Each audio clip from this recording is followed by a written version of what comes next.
Hi guys, in this video I'm gonna talk about how to level audio in Davinci Resolve.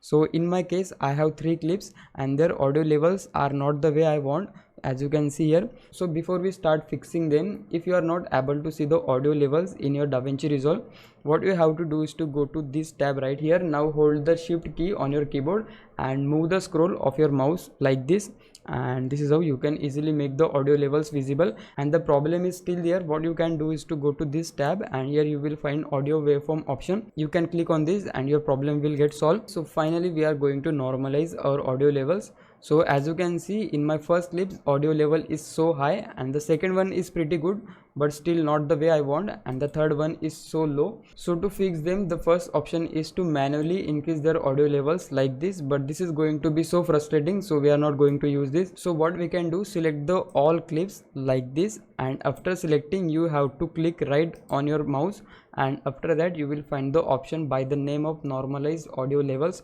So we will click on this and here you will find 3 options. Normalization mode, here you have to select on sample peak program, and in case if you want to use another one you can just go ahead, but I'm going with sample peak program. So the second thing is target level. So here is -9 dB. So in your case it could be different, like -5 dB or anything, so you can just leave it as it is. After that you will find set level option. Here we will going to click on independent and then we will hit normalize, and there you go, we finally normalize our audio levels and they are looking pretty good now. So if this video helps you, please consider subscribing my YouTube channel. Thank you so much for watching. Bye bye.